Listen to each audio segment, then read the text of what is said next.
If you've been watching my videos, you would have seen that I made a first look video on something called the GWM Ora Good Cat about a year and a half ago in Thailand. Now, I've always wanted and I've always been excited to have that car in the Philippines, and now, thankfully, we finally have it, although with a different name.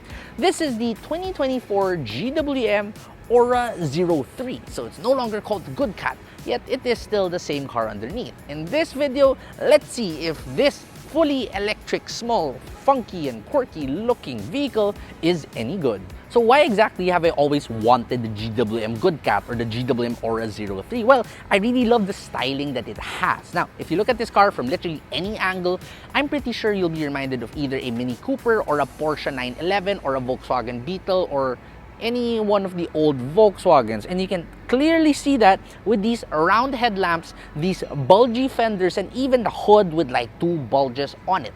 Now, you might ask me, is this a rip-off from those brands? Well, no. You have to understand the designer of this vehicle was actually a designer of Porsche back a couple of years ago too, hence this does make sense. Now, remember also how it's called the Good Cat in Thailand and even the Hao Mao in China, which also means good cat, by the way, and that's why it also pretty much looks like a good cat. It looks very friendly on the outside. It really doesn't look intimidating, and if you look closely right here, there's even like these honeycomb patterns, which I guess is supposed to represent like the whiskers of a cat or something. The logo, by the way, up front of the Ora logo, that's also the eye of a cat. So yeah, there's that. Pretty interesting. Now, moving on over towards the side of this vehicle, you also notice that this has a two-tone color scheme. You have white for the top and this like pale pink for the rest of the body. This is because this is actually the long-range 500-kilometer variant of this vehicle. But we'll get to the range and all that later on. 18-inch rims are present right here. You have a very rounded body, and you also notice that the rear overhang is extremely short. That will affect passenger space later and the cargo at the back, but again, we will get to that later. But anyway, the range, as promised. First of all, 500-kilometer claimed range. In reality, you're only returning about 430 kilometers of range on a full charge. Truly isn't bad either. Power figures, 171 horsepower, 250 Newton meters of torque. Now, how do you charge this car? Simply open up this port here on the side. You have a Type 2 AC port as well as a fast charging CCS2 DC port, which means you can practically charge this anywhere inside the country. And now as we get on over here towards the rear of the GWM Ora 03, you'll also notice that even the trunk itself is very rounded off. So there really is no or are no rough edges or sharp edges with this vehicle, which really does give it that very cutesy look.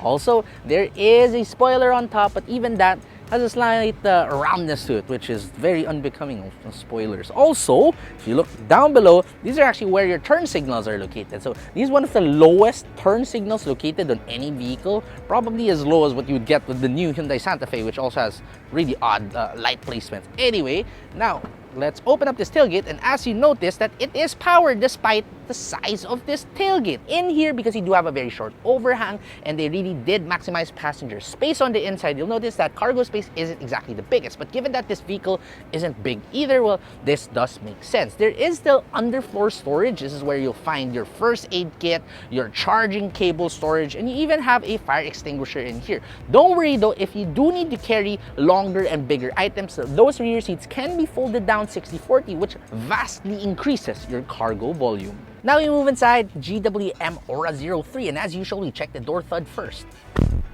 That sounds pretty good. And as you can see, the seats will move back to its original driving position, to your original driving position, which is a feature you only usually see in more expensive vehicles. Anyway, the interior of this vehicle, given that this is the long-range 500-kilometer variant, you will see that you have a two-tone interior color scheme. It's also a light interior color scheme. So you have brown and you have cream too. If you go for the short range, the standard range 400-kilometer variant, well, that will only come with the black interior, which will probably look incredibly sad for people like me who are into these like old school, old man taste looking interior. But anyway, this interior is actually pretty well made, especially given the price of this vehicle. I mean, there are a lot of leather on it. There are a lot of like soft touch materials on it. While they aren't the most plush, It's pretty nice to touch too, as it is.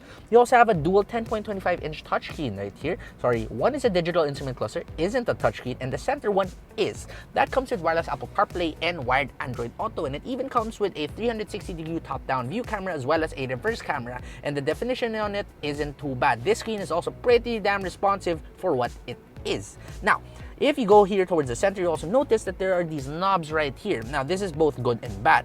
It's good because it does remind me of the knobs in a Mini Cooper. It's bad because while there is the knob for an on-off and the AC on and off, it doesn't let you configure temperature nor fan speed. Why? Why?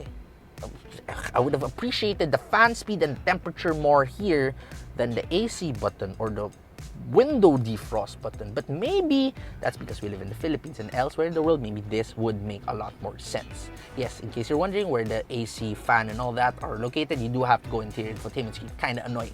Down here, there's not much. There's two cup holders, there's two USB-A ports, no USB-C port right here. You do have this center rotary shifter, pretty easy to use too. Park, reverse, neutral, and drive only. You have an electronic parking brake, you have an auto hold button, you have a wireless charging pad, and on top you do have a panoramic sunroof. Now, for the seats, they're honestly pretty comfortable too, and they are power adjustable for both the driver and the passenger side, so that's definitely a plus. I like the bolsterings on it. They're not too aggressive, nor too, not whatever. They're just okay in terms of the bolstering. Okay, not too comfort-oriented nor too sport-oriented. Just the right amount of bolstering is what I'm trying to say. And in terms of firmness, they are pretty firm, so these are good for your back when it comes to long-distance driving. And in terms of advanced driver assistance system features, you do get adaptive cruise control, forward collision warning, autonomous emergency braking, lane keeping assist, lane departure warning, and all that. So it is pretty advanced too. Now for the rear seats of the Ora 03, first we check the door.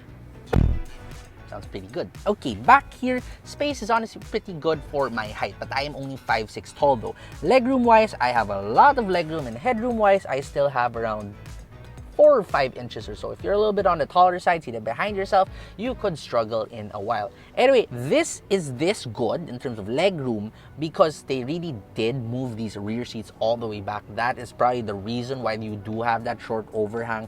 But anyway, that aside, on the side right here, the front soft touch materials here by the middle, that does continue, but this top part, well, that is now hard touch plastic. In terms of other amenities too, you do not get your own air vents, but you do have a USB-A port, and you do have this center armrest right here with 2 cup holders, and that's about it. Now, seating 3 people back here, I think it is doable for shorter journeys because while the footwell is pretty big and the transmission tunnel is pretty flat, width-wise, it's not exactly the widest. So do keep this just for an emergency short trip kind of vibe.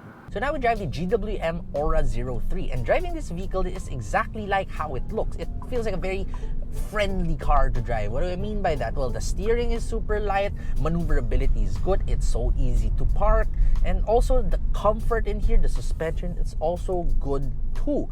Usually you might think that, these modern cars with these like quirky styling, they would have to go for a sporty kind of suspension wherein it's very firm, but it's not. This one is just soft.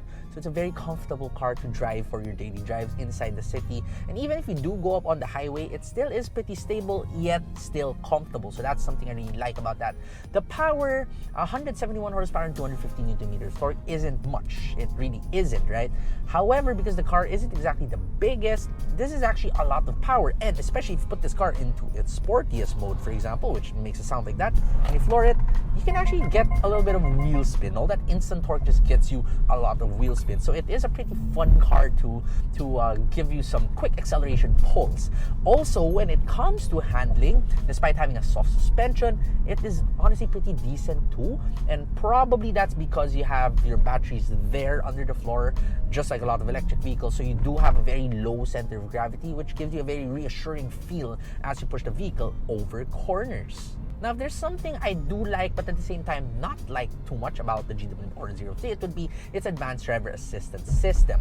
Because while it is pretty good in terms of the adaptive cruise control and even the lane departure warning and lane keeping assist, I find that the autonomous emergency braking and the driver attention warning and the forward collision warning to be a little bit too sensitive for Manila roads. The other day, I was driving this, entering the parking lot of a mall, and you know how those gantries for when you get the parking ticket has like a center island there, right? Yeah, it decided to automatically brake. Thank God there was no like car following behind me, right? But yeah, it's just kind of annoying.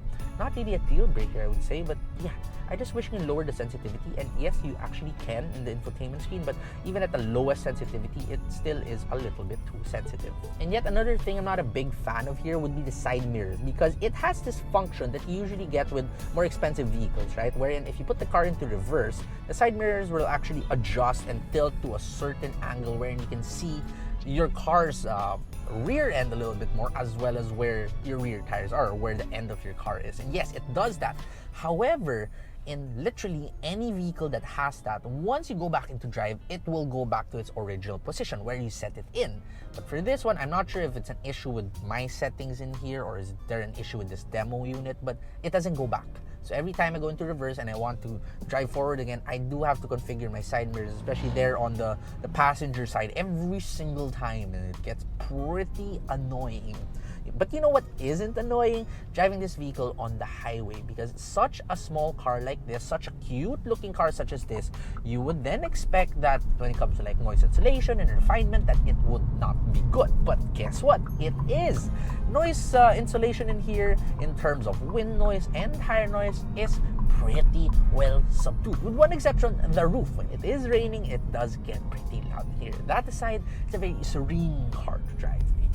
So now let's talk about the pricing. Well, this GWM Ora 03 in this long-range 500-kilometer variant will set you back 1,778,000 pesos. And yes, honestly, for the size of this vehicle, that is a pretty steep price. However, given that it looks incredibly unique, it has a really quirky styling, it has a pretty decent amount of range, and it's also pretty comfortable and fun to drive, I think that this is a good option for anyone who is looking for a small and fun electric vehicle.